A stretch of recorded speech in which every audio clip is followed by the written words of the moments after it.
In September of 1921, the United States Army sent bombers and 2,500 federal troops into the mountains of southern West Virginia because the coal companies that controlled the state would not permit 10,000 of their miners to organize a union. It was the largest armed insurrection on American soil since the Civil War, and the largest domestic military deployment in more than 40 years. The miners had marched for days through the hollows of Kanawha and Boone counties, carrying rifles and wearing red bandanas, organized into columns with field commanders, supply lines, and nurses. On the other side of a ridgeline called Blair Mountain, 3,000 men waited in machine gun nests dug along a 15-mile front. They were not soldiers. They were sheriff's deputies and private detectives, armed and paid by the same coal companies that had called in the army. The government did intervene, but it did not intervene on behalf of the miners. It intervened on behalf of the men who had purchased the sheriff, armed the mountain, and created the conditions that left 10,000 workers with nothing to lose. The war on Blair Mountain did not begin with a march or a gunshot. It began with a company town. By the last decade of the 19th century, southern West Virginia had become one of the most valuable coal-producing regions in the United States. The seams of bituminous coal that ran beneath the hollows of Mingo, Logan, McDowell, and Fayette counties were thick, accessible, and in extraordinary demand. The railroads needed coal, the steel mills needed coal, the steamship lines, the power stations, the heating furnaces of 100 American cities needed coal, and West Virginia had more of it than anyone could extract in a generation. Between 1880 and 1917, the number of coal mine employees in the state grew from fewer than 4,000 to nearly 90,000. Production climbed past 89 million tons per year. Fortunes were being made in the coal fields, and the men making them intended to keep the machinery of extraction under absolute control. The instrument of that control was the company town. A company town in the southern West Virginia coal fields was not a town in any civic sense. It was a closed economic system designed and owned entirely by the coal operator. The company built the houses. The company owned the houses. The company charged rent for the houses, deducted from wages before the miner ever saw a pay envelope. The company built the store, stocked the store, and set the prices in the store, which were routinely 30 to 50% higher than prices in independent markets. The company paved the roads, or chose not to. The company ran the school, or chose not to. The company employed the doctor, chose the preacher, and in many camps appointed the postmaster. A miner who wished to cross a bridge owned by the company needed the company's permission. A miner who wished to leave on a train passing through company land could be beaten for attempting to board without authorization. The currency was scrip. Coal operators paid their miners not in United States dollars, but in company-issued tokens, metal or paper, redeemable only at the company store. A miner who wished to convert scrip to cash could do so at a discount, but the conversion rates were designed to discourage the practice. The system was circular and self-reinforcing.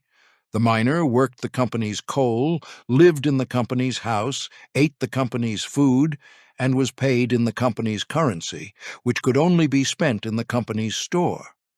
What remained at the end of a month, after rent, supplies, equipment fees, powder charges, and medical deductions, was often nothing. In many camps, miners finished pay periods owing money to the company. The debt carried forward. The miner could not leave until the debt was settled, and the debt was structured never to settle. The work itself was among the most dangerous industrial labor in the Western Hemisphere.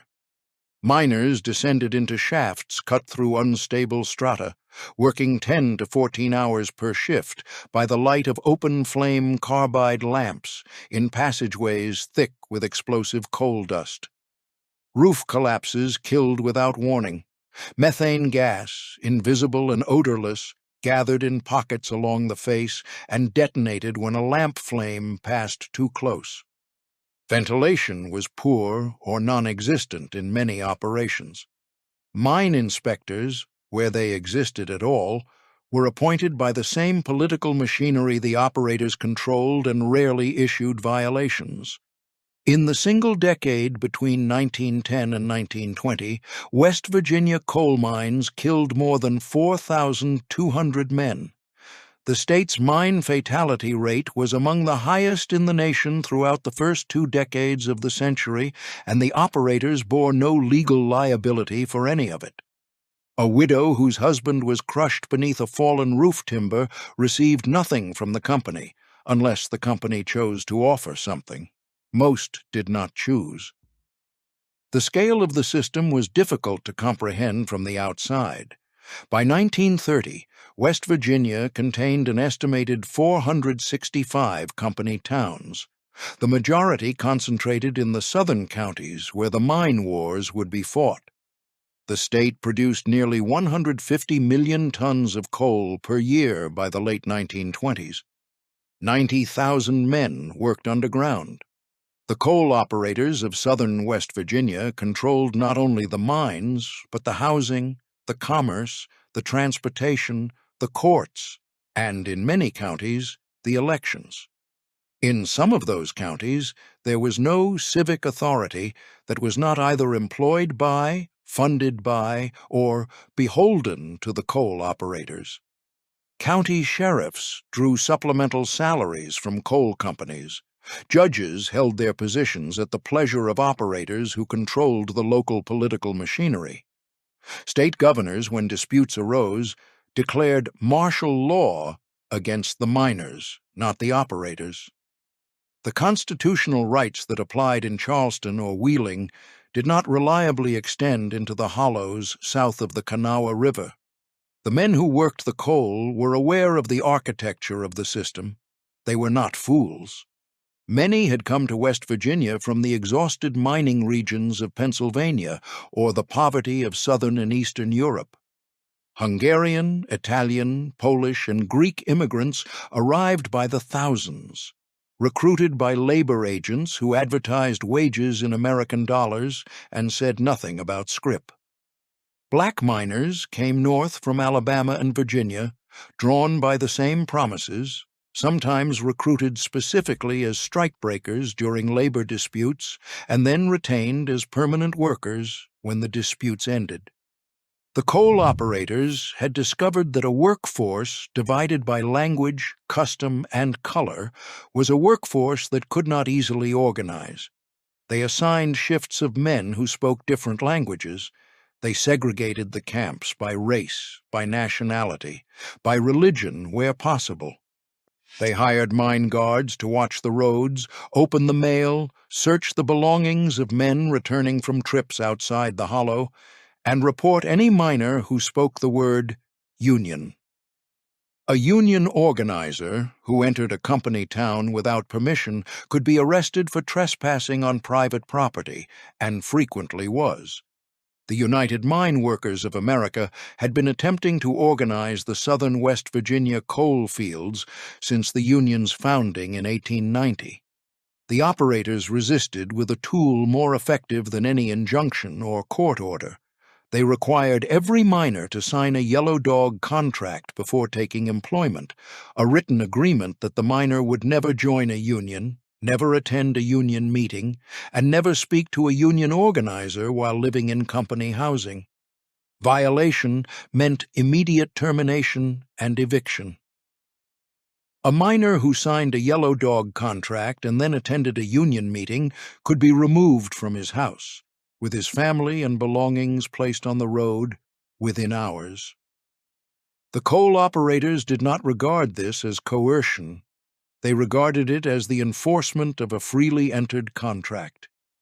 "The miners can come to work under our terms or they can stay away," one operator told a congressional investigator in 1913. "The houses are ours. The mines are ours. The terms are our terms." This was the system that produced the war. It was a system of extraordinary efficiency. It delivered coal to the markets at competitive prices. It generated fortunes for the operators and dividends for their investors. It built railroads, heated cities, and powered an industrial economy that was becoming the largest in the world. It required, as the cost of that efficiency, that the men who cut the coal live in conditions of near total dependence, without meaningful freedom of movement, association, or political expression, in one of the wealthiest states of the wealthiest nation on earth. The architecture was stable for as long as the miners believed they had something to protect, a house, a wage, a fragile foothold. It became unstable the moment they concluded that the foothold was an illusion, that they owed more than they earned, that the scrip in their pockets was worth less than the risk of losing it. The system's designers did not account for the possibility that a man with nothing to lose and a rifle on his wall might decide to use both. By the spring of 1920, in the coal camps along the Tug Fork of the Big Sandy River, that calculation had begun to change.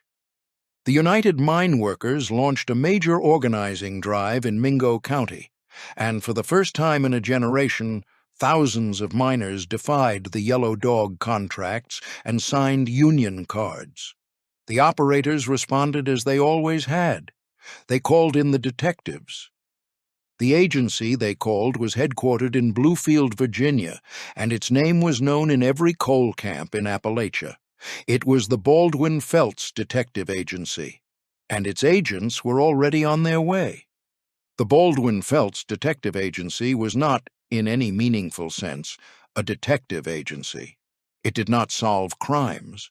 It did not investigate murders. It did not gather evidence for the courts. It existed to break unions, and for 3 decades it did so with a thoroughness that made its founders the most feared and hated men in the Appalachian coal fields. The agency was established in the early 1890s by William Gibney Baldwin, a native of Tazewell County, Virginia, who had worked as a small-town storekeeper, studied dentistry, and abandoned the profession after discovering a taste for the detective novels he read in his spare hours. Baldwin hired himself out as a private investigator along the Norfolk and Western Railway corridor, and he proved to be effective. Thomas Felts, a former lawman from the same stretch of southwestern Virginia, joined him, and together they built a company that offered coal operators something the county sheriff system could not reliably provide: a private armed force, professional and disciplined, available on contract, answerable to no electorate, and willing to do whatever the work required. The work required a great deal. When the United Mine Workers of America attempted to organize a coal camp, the operators called Baldwin Felts. Agents arrived by train, often a dozen or more, carrying rifles in luggage and sidearms on their belts. They were deputized by cooperative sheriffs and given the legal authority of law enforcement without any of its constraints. Their methods were direct. They identified Union sympathizers through a network of labor spies, men who joined the Union under false names, attended meetings, and reported back to the agency with lists of participants. They evicted Union families from company housing, sometimes at gunpoint, sometimes by simply removing the front door of a house and waiting for the occupants to leave on their own. They stationed themselves at mine entrances and railroad stops. They beat organizers. They shot miners who resisted. And they answered, always and exclusively, to the coal operators who paid their fees. The full scope of their power became visible during the Paint Creek and Cabin Creek strike of 1912 and 1913. When Union miners on Paint Creek in Kanawha County demanded wages equal to those paid at other organized mines, The operators refused. On the 18th of April, 1912, the miners walked off the job. Within weeks, 7,500 non-union miners from nearby Cabin Creek joined them, and the strike consumed the drainage of two mountain streams and the lives of the families who lived along them. The coal operators brought in 300 Baldwin Felts agents. The agents constructed iron and concrete fortifications outfitted with machine guns at strategic positions along the strike zone. They evicted mining families from company housing, destroying an estimated $40,000 worth of personal property in the process. The families moved into canvas tent colonies supplied by the United Mine Workers, and the agents followed them there. An armored train, reinforced with steel plate and mounted with a machine gun, rolled through the miners' settlement at Holly Grove on Paint Creek and raked the shelters with automatic fire. The miners called it the Bull Moose Special. It put 100 machine gun rounds through the frame house of a miner named Chesco Estep and killed him as he tried to move his pregnant wife and son to safety. The veteran labor organizer Mary Harris Jones, known throughout the coalfields as Mother Jones, and then in her 70s, traveled to Paint Creek to rally the strikers. The state of West Virginia arrested her and tried her before a military tribunal. Governor William Glasscock declared martial law in the strike district 3 times. Soldiers arrested more than 200 strikers and held them without warrants. The civil courts remained open, but the military tribunals operated in parallel, beyond their jurisdiction, and no one with the authority to stop them chose to do so. The coal operators and their agents faced no equivalent prosecution. The strike was settled in the summer of 1913. The only concession was the removal of Baldwin Felts agents as mine guards from Paint Creek and Cabin Creek. The right to organize was not granted. The agents moved on. They moved west. Between 1913 and 1914, Baldwin Felts agents appeared in the coal fields of southern Colorado, where the Colorado Fuel and Iron Company was fighting its own war against the United Mine Workers. The company's principal owner was John D. Rockefeller, Jr., whose family held the controlling interest and whose instructions guided the company's response to the strike.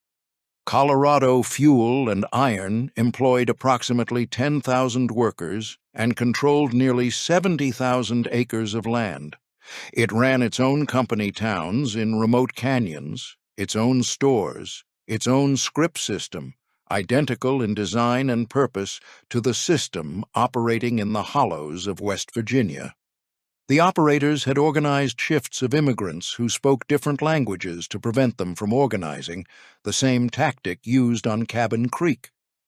When 13,000 miners walked off the job in September of 1913, the company evicted them from company housing. 1,200 miners and their families took refuge in tent colonies in the hills above the mines. The company hired 300 Baldwin Felts agents to enforce the eviction and suppress the strike. The agents operated an improvised armored car mounted with a Gatling gun. The miners called it the Death Special. It rolled through the tent colonies and fired into the canvas. The agents raided the camps, beat organizers, and shot into the tents at night. It was the Paint Creek playbook transferred to a different state, paid for by a different client, aimed at the same target. On the 20th of April, 1914, the Colorado National Guard, acting at the request of the governor and under pressure from Rockefeller's representatives, attacked the tent colony at Ludlow, Colorado. The guardsmen set fire to the tents. 11 children and 2 women died in a pit they had dug beneath their tent for shelter. The total dead numbered at least 21. The event entered history as the Ludlow Massacre, and it remains one of the most thoroughly documented acts of lethal corporate violence in American history. The Baldwin Felts Detective Agency was the connective tissue. The same private army that had built machine gun forts on Paint Creek and raked tent colonies with armored train fire in West Virginia had moved to Colorado served the Rockefeller interest, and participated in the sequence of events that ended with women and children burning alive in a pit beneath a canvas tent. This was not a coincidence. It was a business model. The agency billed its clients by the day, by the agent, by the operation. It did not distinguish between states, between operators, between the names of the dead. It provided a service, and the service was the enforcement of the coal operator's will by whatever means the operators would pay for. The scale of the agency's operations across these years was considerable. Baldwin Felts maintained offices in Bluefield, Virginia, and field operations across West Virginia, Kentucky, Virginia, and Colorado. At the height of the Paint Creek strike, 300 of its agents occupied the strike zone simultaneously. In Colorado, another 300 served the Rockefeller interest. The agency's client list included nearly every major non-union coal operator in southern Appalachia, and its agents infiltrated the United Mine Workers at every level. One operative, Charles E. Lively, was so effective as a labor spy that he rose to become a Union delegate, was photographed alongside Mother Jones, and maintained his cover for years before the agency decided he was more useful as an open enforcer. The Logan County Coal Operators Association alone paid more than $32,000 per year for Baldwin Felts' services, routed through the office of the county sheriff.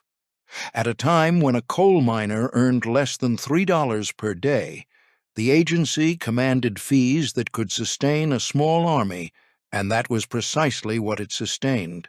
Its agents armed deputies, trained mine guards, gathered intelligence, and when necessary killed with impunity.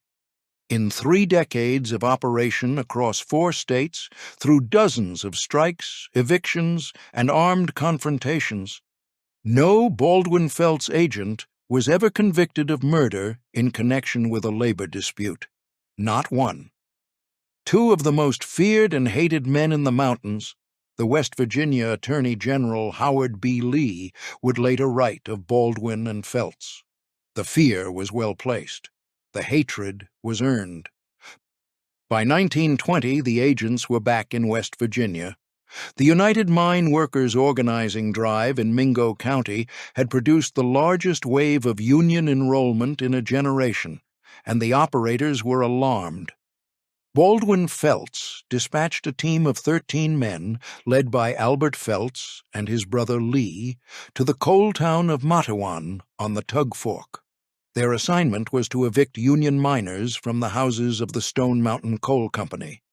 The police chief of Matawan was a young former blacksmith and coal miner named Sid Hatfield. He intended to stop them.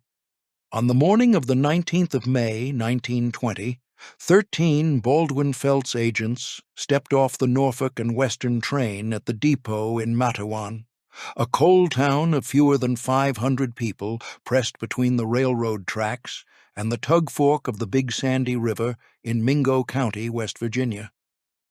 The agents were led by Albert Felts and his brother Lee, younger brothers of the agency's founder, Thomas Felts.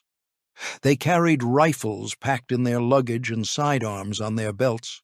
Their assignment was to evict Union miners and their families from houses belonging to the Stone Mountain Coal Company, whose employees had defied their Yellow Dog contracts and signed cards with the United Mine Workers. The evictions proceeded without resistance through the morning hours. The agents moved from house to house along the camp at the edge of town, removing furniture, clothing, and personal belongings from the homes of miners who had joined the Union. The families stood on the road with their possessions in the May heat and watched the work of the detectives. It was a scene that had been repeated hundreds of times across the coal fields of West Virginia and Colorado, and the agents had no reason to expect that this time would be different. Sid Hatfield had reason to make it different. Hatfield was a former blacksmith and coal miner, not yet 30 years old, who had been appointed chief of police in Matawan. He was not a large man, but he was armed and he was popular, and he had made his sympathies clear. He supported the Union.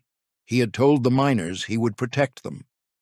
When Baldwin Felts operatives had previously offered both Hatfield and Matteawan's mayor, Cabell Testerman, substantial bribes to permit the agency to station machine guns in the town, both men had refused. Hatfield's refusal was not quiet. His hostility toward the Baldwin Felts agency was known throughout the county and throughout the agency's offices in Bluefield. That afternoon, after the evictions were completed, the 13 agents ate dinner at the Urias Hotel and packed their rifles for the 5 o'clock train back to Bluefield. Albert Felts had secured warrants for Hatfield's arrest, or claimed to have secured them. Hatfield, for his part, had arranged through a deputy in the county seat for warrants charging the agents with illegal eviction.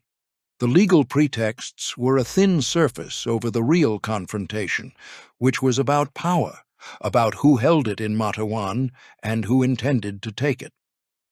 The agents walked from the hotel toward the railroad depot. Hatfield and Mayor Testerman intercepted them on Mate Street in front of the hardware store. A crowd of miners, many of them armed, had gathered in the surrounding buildings and along the street. The conversation between Hatfield and Albert Felts lasted less than a minute. Felts produced his warrant. Hatfield produced his. Testerman examined the agent's warrant and declared it fraudulent. What happened next unfolded in the space of a few seconds. A shot was fired. By whom and from where remains disputed. Hatfield later testified that Albert Felts shot first. The agency's surviving representatives maintained that Hatfield or the miners opened fire. The historical record does not resolve the question, and it does not need to. Within 1 to 2 minutes, 10 men lay dead or dying on Mate Street. 7 of the dead were Baldwin Felts agents, including both Albert and Lee Felts. 2 were miners. Mayor Cabell Testerman, shot through the stomach, died the following day. The Matteawan Massacre, as it became known immediately, sent a shock through the coal fields and through the offices of the Baldwin Felts Detective Agency. The Felts brothers were not anonymous operatives.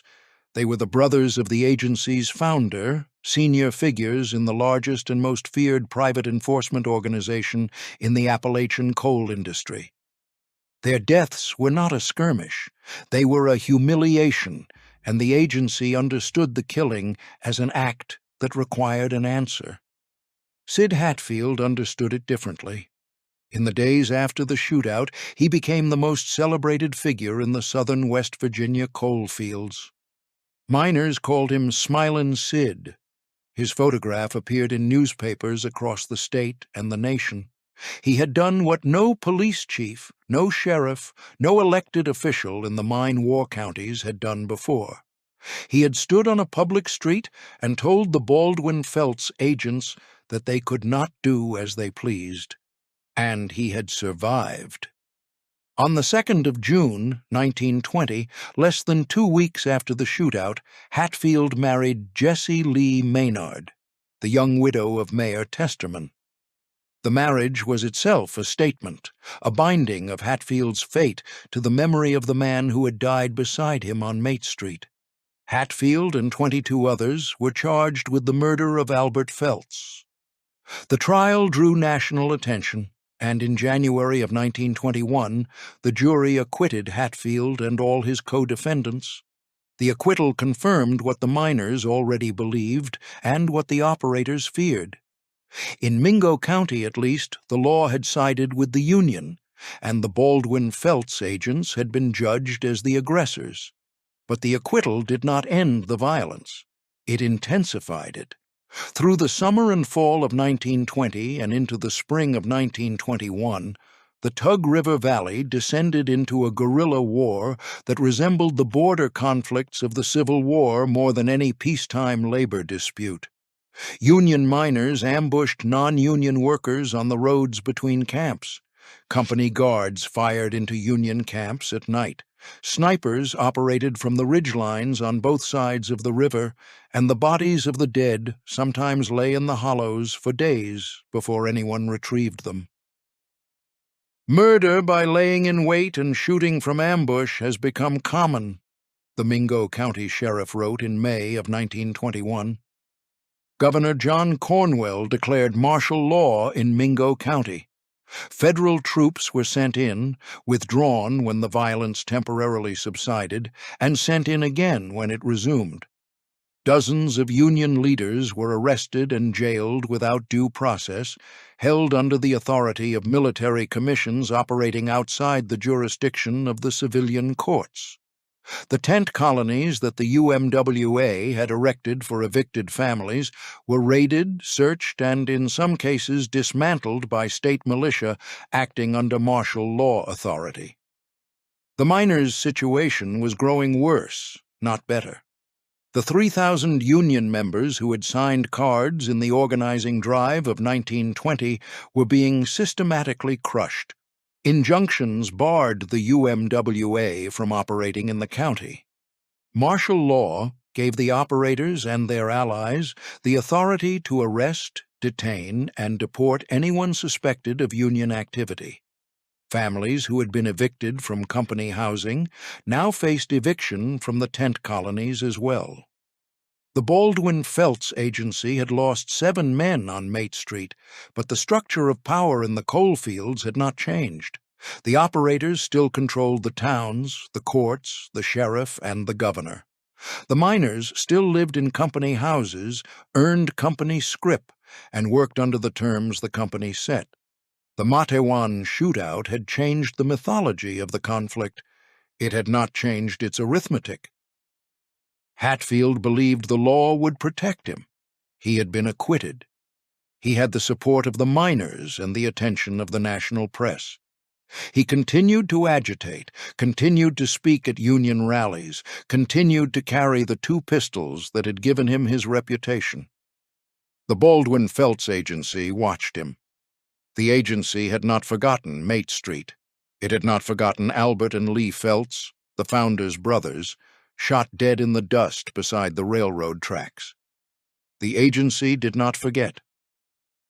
In the summer of 1921, Hatfield was summoned to appear at the McDowell County Courthouse in the town of Welch, 50 miles south of Matewan, to stand trial on charges related to a separate incident at a coal mine in Mohawk. He was promised the full protection of the McDowell County Sheriff's Office. The sheriff, a distant relative named Bill Hatfield, assured him personally that he and his companions would be safe. Sid Hatfield believed the promise. On the 1st of August, 1921, he and his friend Ed Chambers, a Union organizer and former deputy, boarded the train to Welch with their wives. Jesse Hatfield and Sally Chambers sat beside their husbands in the passenger car as the train wound south through the hollows of McDowell County. Neither man carried a weapon. The McDowell County Sheriff, Bill Hatfield, a distant relative of Sid's, had promised protection. He had given his personal assurance that Hatfield and Chambers would be safe at the courthouse in Welch.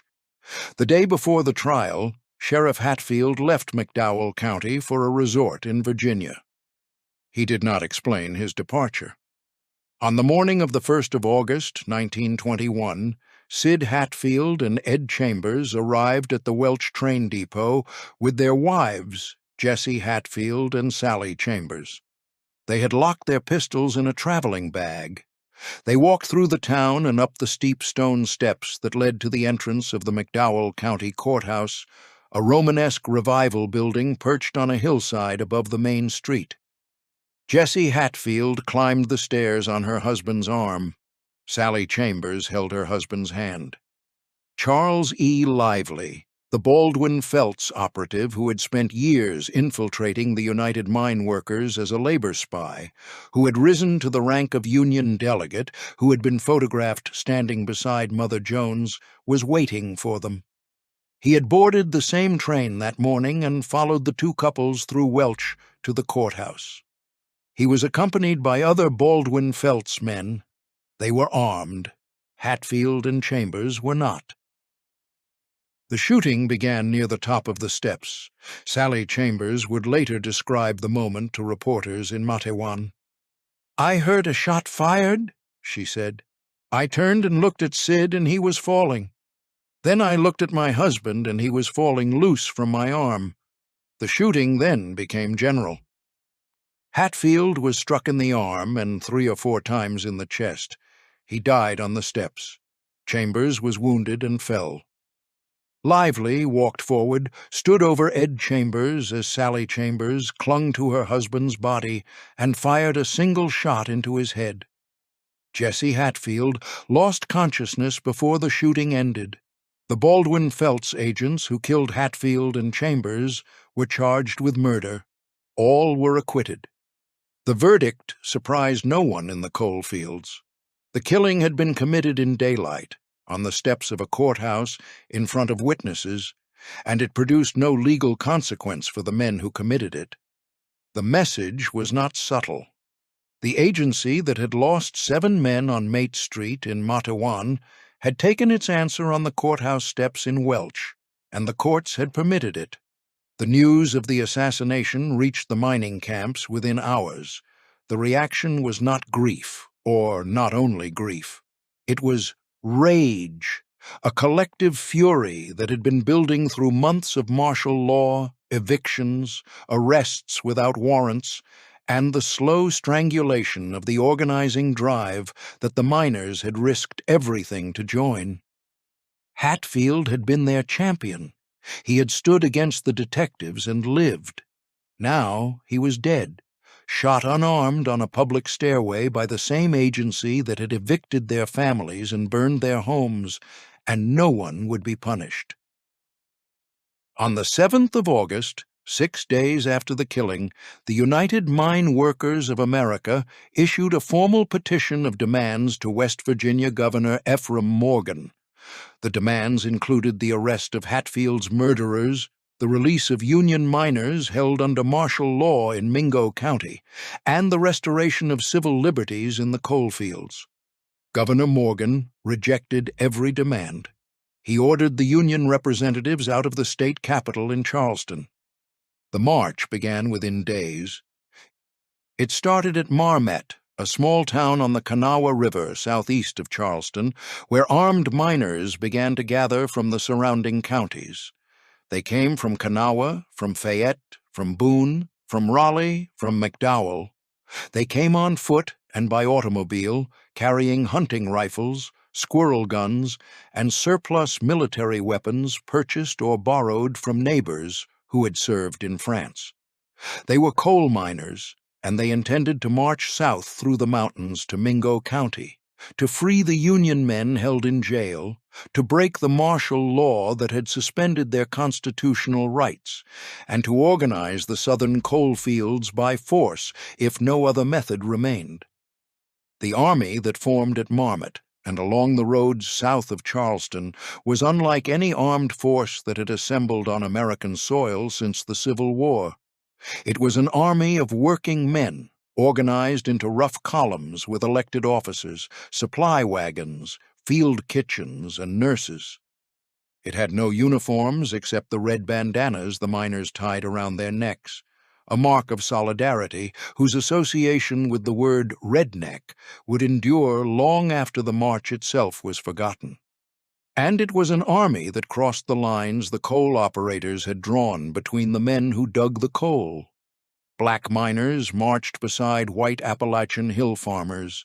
Hungarian immigrants marched beside Italian immigrants, beside Polish immigrants, beside men whose families had lived in the hollows for 5 generations. In the segregated coal camps, these men had been kept apart by design. On the march, they chose their own officers. One of the earliest organizing committees had 3 leaders, 1 black, 1 white American-born, and 1 Italian immigrant. Black miners served as field commanders, leading troops of white and immigrant miners toward the front. In an era when the United States Army had refused to allow most black soldiers to serve in combat during the Great War, The miners' army placed black men in command without apparent dispute. The field commander of the march was Bill Blizzard, a 28-year-old Union organizer born on Cabin Creek who had grown up in the shadow of the Paint Creek strike. Frank Keeney and Fred Mooney, the president and secretary-treasurer of UMWA District 17, had helped organize the initial mobilization. Mother Jones, by then 84 years old, traveled to the staging area and tried to persuade the miners to turn back. She carried a telegram she claimed was from President Warren G. Harding, promising a federal investigation. The miners listened to her, debated, and briefly dispersed. But the telegram could not be authenticated, and within days the columns reformed and resumed their march south. The numbers were staggering. Estimates of the miners' army range from 7,000 to as many as 15,000, with 10,000 the figure most commonly cited by historians. They marched through the hollows in columns that stretched for miles along the mountain roads. They commandeered freight trains to move supplies. They established forward positions, rearguard detachments, and communication lines between units. The march covered roughly 50 miles of mountain terrain. The miners carried an estimated 10,000 rifles. Their supply line included commandeered trucks, mule trains, and donations of food from sympathetic families along the route. By the last week of August, it was the largest organized armed movement of American civilians since the armies of the Confederacy had disbanded in 1865. They were heading for Logan County, and they knew what waited for them there. Sheriff Don Chaffin of Logan County had declared his position in terms that left no room for negotiation. "No armed mob will cross Logan County," he told the press. Chaffin, whose salary from the Logan County Coal Operators Association exceeded $2,000 per month, had assembled a force of approximately 3,000 men, a combination of sheriff's deputies, mine guards, state police, and armed volunteers recruited from the towns along the ridgeline. With an everyday force of more than 50 deputies stationed at every mine site and on every train entering Logan County, Chaffin had been preparing for this confrontation since the Matawan shootout the previous year. He had positioned his defenders along a 15-mile front on the crest of Blair Mountain, a long ridge that the miners would have to cross to reach Mingo County. He had machine guns. He had trenches dug in the World War style, with interlocking fields of fire and sandbag emplacements at the gaps where the mountain roads crossed the ridgeline. He had supplies, ammunition, and the full financial backing of every non-union coal operator in Logan County. And he had arranged for something that no American sheriff had ever deployed against American citizens. He had chartered private aircraft and loaded them with explosives. The miners marched toward Blair Mountain. The mountain waited. In the last days of August 1921, the miners' army encamped in and around the town of Blair, a small settlement at the base of Blair Mountain in Logan County, West Virginia. The mountain itself formed a long ridgeline, running roughly north to south, steep and wooded, cut by gaps where the roads crossed from the Kanawha drainage into the hollows that led toward Logan and, beyond it, Mingo County. To reach the jailed Union men in Mingo, the miners would have to cross Blair Mountain. Don Chaffin intended to ensure they did not. Chaffin had been preparing for this confrontation since before the Matawan shootout. The Logan County Coal Operators Association had been paying him more than $32,000 per year for what the operators called police protection, and Chaffin had used the money to build an enforcement apparatus that more closely resembled a small standing army than a county sheriff's department. He maintained more than 50 deputies on permanent assignment, stationed at mine sites, railroad depots, and the roads leading into and out of the county. He controlled the local courts, the local political machinery, and through them the daily lives of every miner and every family who lived in Logan County. Reporters from out of state who visited Logan described Chaffin as the king of his own kingdom. One correspondent from Washington called him the Tsar of Logan. The title was not entirely a figure of speech. By the time the miners reached Blair, Chaffin had positioned his force of approximately 3,000 defenders, whom he called the Logan Defenders, along the crest of Blair Mountain in a defensive line stretching 15 miles across the ridgeline. The positions had been prepared with the knowledge of men who had served in France. Trenches were dug along the high ground.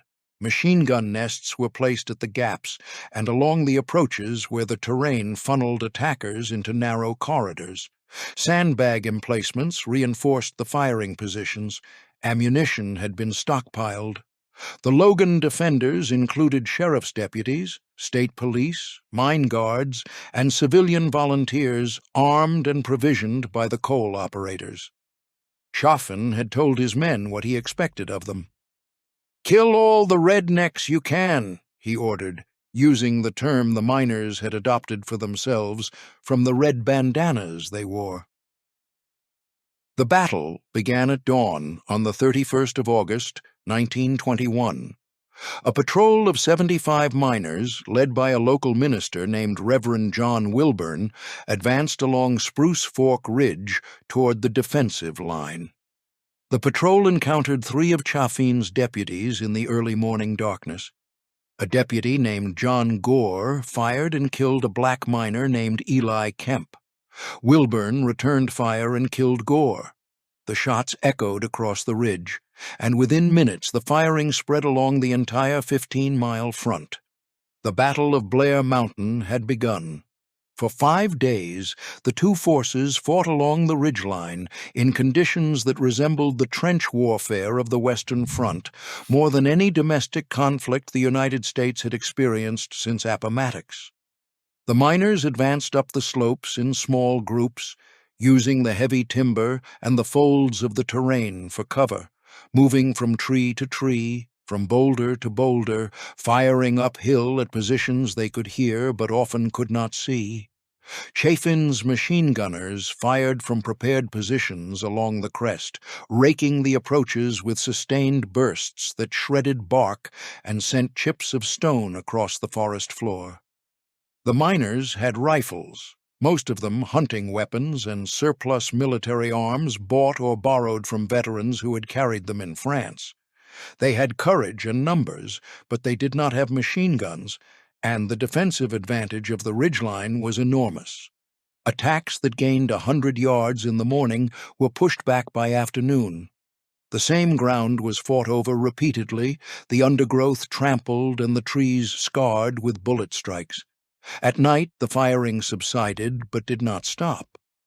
Patrols moved along the ridgeline in the darkness, and the crack of individual rifle shots punctuated the silence between the longer engagements. The sound of gunfire rolled through the hollows without interruption, day and night, and the families in the towns below Blair Mountain lived for 5 days with the constant percussion of a war being fought on the mountain above their homes. On the second day of the battle, Chaffin ordered the aerial bombardment. 3 civilian biplanes, chartered by the sheriff's office and paid for by the coal operators, took off from a field near Logan and flew over the miners' positions on the ridge and in the town of Blair below. The planes carried improvised munitions. Some were filled with a nausea-inducing chemical gas. Others were packed with a mixture of black powder, nuts, bolts, and scrap metal designed to function as fragmentation devices. The pilots dropped these homemade bombs on the miners' encampments and along the approaches to the ridgeline. It was the first time in American history that aerial bombardment had been used against American citizens on American soil. The historian James Green would later describe the moment in terms that captured its strangeness and its gravity. American citizens were being subjected to aerial bombardment on their own soil, ordered not by a military commander, but by a county sheriff in the pay of private corporations. The bombs were crude, their accuracy was poor, their physical damage was limited compared to the artillery and machine gun fire that dominated the battle. But their significance was not military, it was political. A county sheriff, funded by private coal companies, had authorized the bombing of American workers from the air. The distinction between the state's monopoly on organized violence and the coal operators' private monopoly on organized violence had, on Spruce Fork Ridge, ceased to exist. At least one of the bombs failed to detonate. The miners recovered it from the woods near their encampment, intact, and preserved it. Months later, it would be introduced as evidence at the treason trials, a physical artifact of the war that the coal operators had waged from the sky. The fighting continued through the first days of September. The miners probed the defensive line, looking for weak points, attempting to flank the machine gun positions by moving through the dense forest on either side of the ridgeline. At several points they nearly succeeded in breaking through to Logan. Sporadic gun battles erupted along the entire front. The defenders held, but the pressure was constant, and Chaffin's line was stretched thin across 15 miles of mountainous terrain.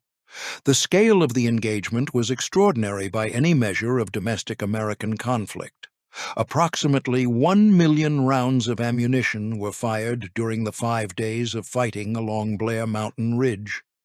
The front extended 15 miles across mountainous terrain from the town of Blair through the hollows of Spruce Fork and Hewitt Creek. The miners' army numbered between 7,000 and 15,000 men along that line. Chaffin's defenders held the high ground with roughly 3,000 armed men, an unknown number of machine guns, and fortified positions at every major gap and crossing. 3 aircraft flew bombing sorties over the battlefield. The battle consumed more ammunition, covered more ground, and involved more combatants than any armed engagement on American soil since the surrender at Appomattox Courthouse in 1865. Estimates of the dead vary because the miners carried their casualties off the field and kept silence about their losses. The most commonly cited figures place the miners' dead between 50 and 100, with hundreds more wounded. Chaffin's forces suffered approximately 30 killed. The true number will never be known. The miners buried their dead in the mountains and did not speak of them. By the early hours of the 2nd of September, the miners were less than a mile from the town of Logan. Chaffin's line had held, but it was bending. The miners had identified the gaps, found the flanking routes, and were pressing forward with a determination that the machine guns had not been able to break. The coal operators were alarmed. Governor Ephraim Morgan was alarmed. And in Washington, President Warren G. Harding had made a decision. On the 26th of August, before the main battle began, Harding had issued a proclamation ordering the miners to disperse. They had ignored it. Now, with the battle raging and Chaffin's defensive line under sustained pressure, Harding authorized the deployment of the United States Army. The order went to General Harry Bandholtz at the War Department, who mobilized 2,500 troops from bases in Ohio, Kentucky, and New Jersey, including infantry regiments and chemical warfare units equipped with tear gas. The order for air support went to General Billy Mitchell, the Assistant Chief of the Army Air Service, the same officer who, 2 months earlier, had sunk the German battleship Ostfriesland off the Virginia coast to prove that aircraft could destroy capital ships. Mitchell had been in West Virginia since the 26th of August, directing reconnaissance flights from an airfield in Kanawha City on the outskirts of Charleston. Now he dispatched Martin MB-1 bombers from Langley Field in Maryland, the same heavy bombers he had used to sink the battleship. Mitchell was prepared to use gas on the miners if the order came. The federal government was sending bombers against its own citizens. The bombers were coming from the same squadron that had proven the vulnerability of warships to air attack, and the man directing them was the most famous military aviator in the United States. The miners had fought for 5 days. They had marched 50 miles. They had faced machine guns and homemade bombs dropped from biplanes. Now they faced the Army of the United States, and the calculation that had driven them from the coal camps to Blair Mountain shifted for the last time. On September 2, 1921, federal troops began moving into position behind both armies along Blair Mountain. 2,500 soldiers arrived by rail and by road from bases across the eastern United States.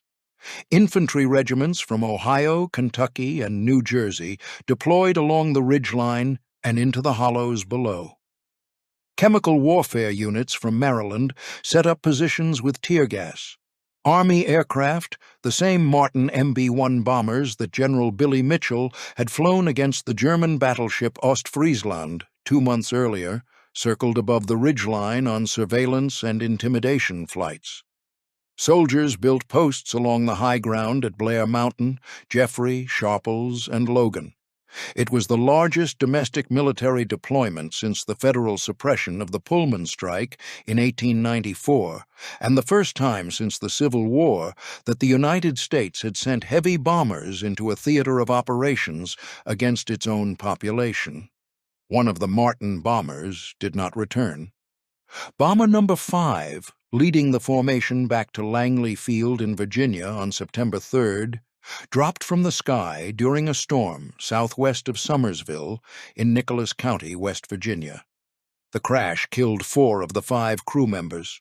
They were the only federal military casualties of the Blair Mountain operation, and they died not in combat, but in the act of returning from a mission directed against American workers.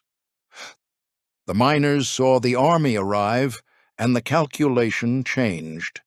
Many of the men in the miners' columns had served in France during the Great War. They had worn the uniform of the United States Army. They had fought in the Argonne Forest and along the Meuse River and in the mud of the Western Front. They had come home to the coal fields with service records and decorations and the expectation that the country they had fought for would treat them as citizens with rights. Instead, they had returned to lives of scrip wages and company housing and yellow dog contracts, to a system that afforded them less autonomy than they had possessed as privates in the American Expeditionary Force. They had marched on Blair Mountain because no other avenue of redress remained open to them, because the governor would not hear them, because the courts would not protect them, because the agency that had killed their champion on a courthouse stairway had not been called to account. But they would not fire on the United States Army. The flag that flew over the soldiers' positions was the same flag under which many of them had served. The decision was not organizational. It was not debated at a meeting or put to a vote. It was a line the miners would not cross, and on the 2nd of September, Bill Blizzard, the field commander, gave the order to disperse. The miners buried or hid their rifles in the dense mountain forests, broke their columns, and walked home through the hollows they had marched through days before, carrying nothing. By the 5th of September, the war front was silent. The ridgeline that had echoed with 1 million rounds of gunfire for 5 days was empty.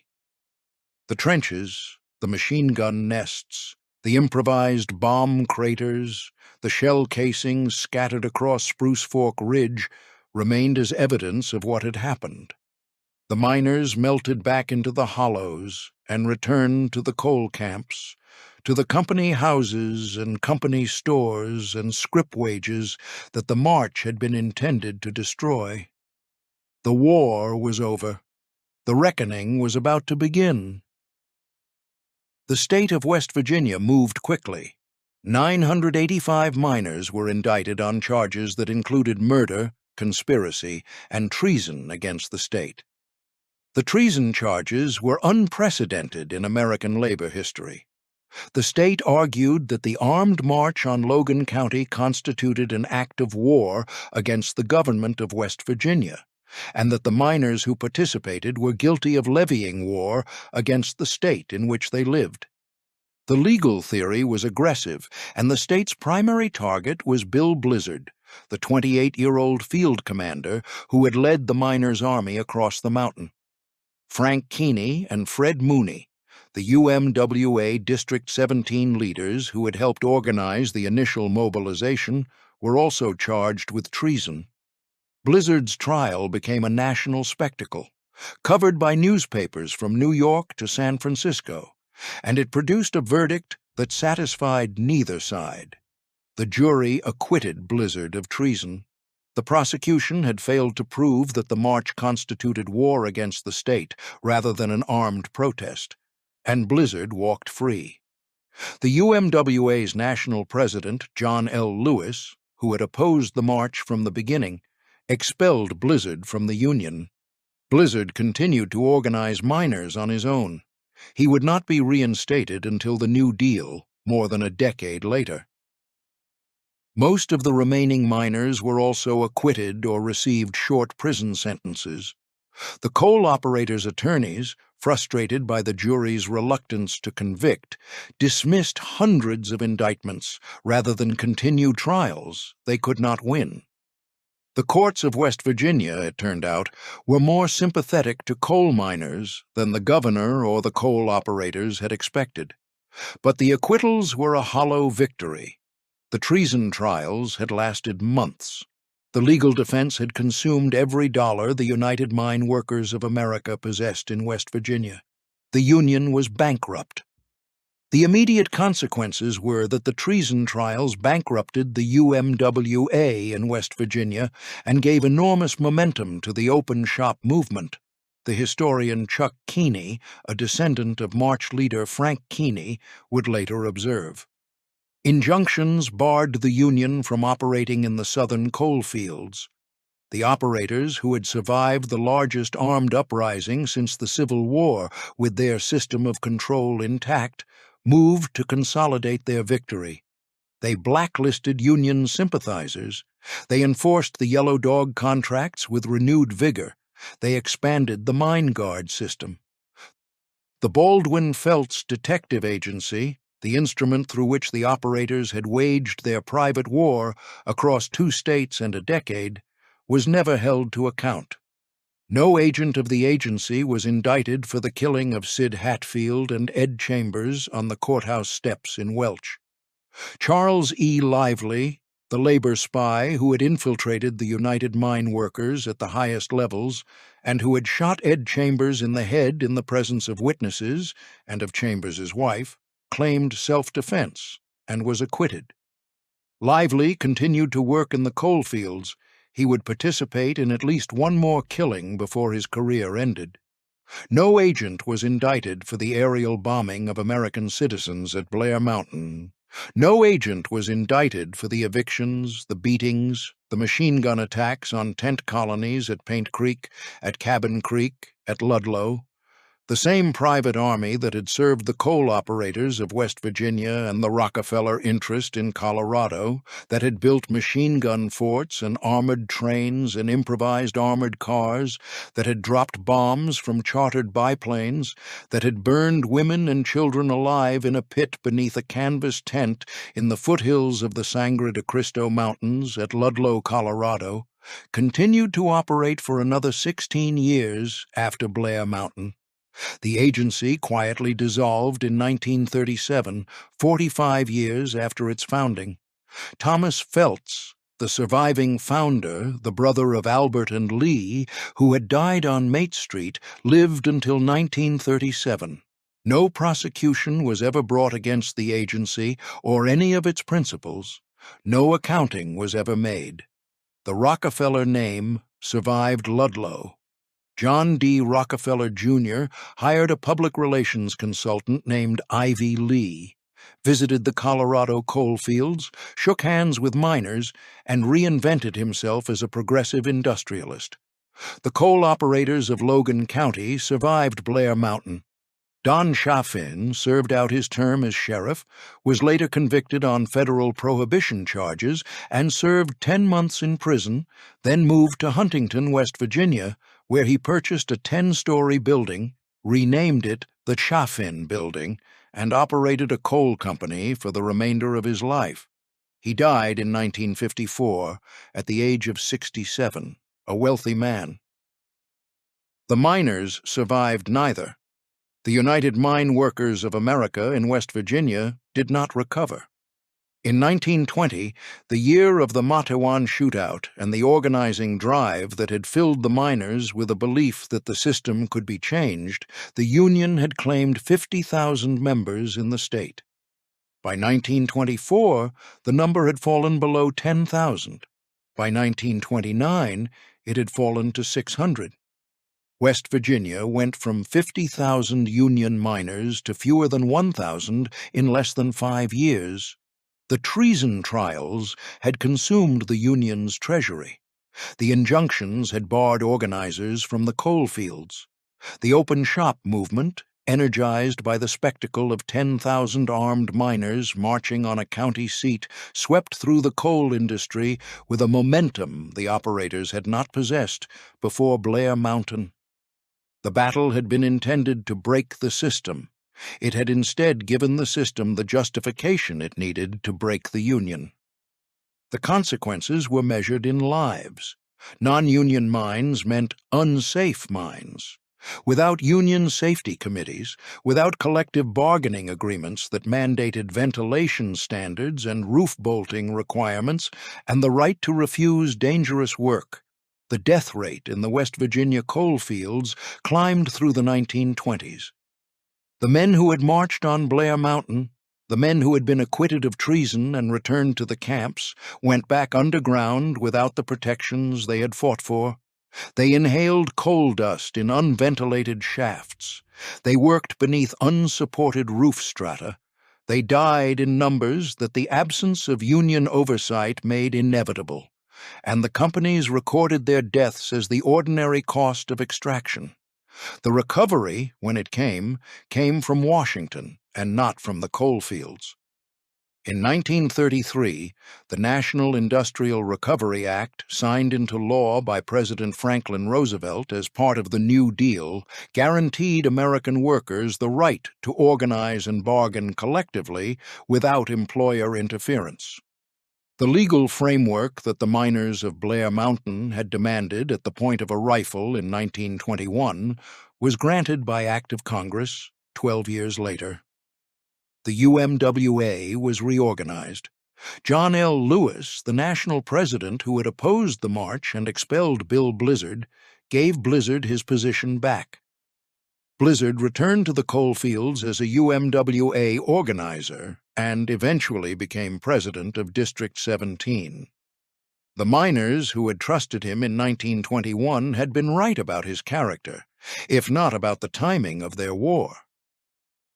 The battlefield itself nearly disappeared.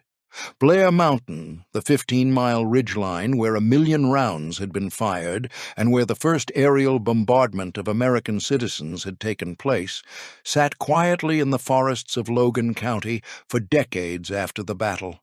The trenches eroded, the shell casings rusted into the leaf litter. The memory of the battle faded from the national consciousness and, in time, from the consciousness of West Virginia itself. The coal operators had no interest in commemorating a workers' uprising.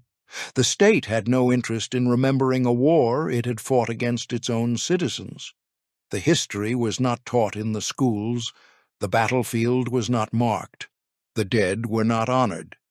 In the 1980s and 1990s, as the coal industry shifted from underground mining to mountaintop removal, the ridgeline of Blair Mountain came under threat of destruction. Coal companies proposed to strip mine the mountain to blast away the ridgeline and extract the coal seams beneath the battlefield where the miners had fought and died. Labor and environmental advocates fought to protect the site. Blair Mountain was listed on the National Register of Historic Places. Coal companies challenged the listing, and it was removed. Advocates challenged the removal, and the site was relisted. The fight over the mountain's fate continued for years, a strange echo of the original conflict, with the coal industry once again seeking to erase the evidence of what had happened on the ridge and the descendants of the miners fighting to preserve it. The scale of what was lost, and what was nearly lost, bears stating plainly.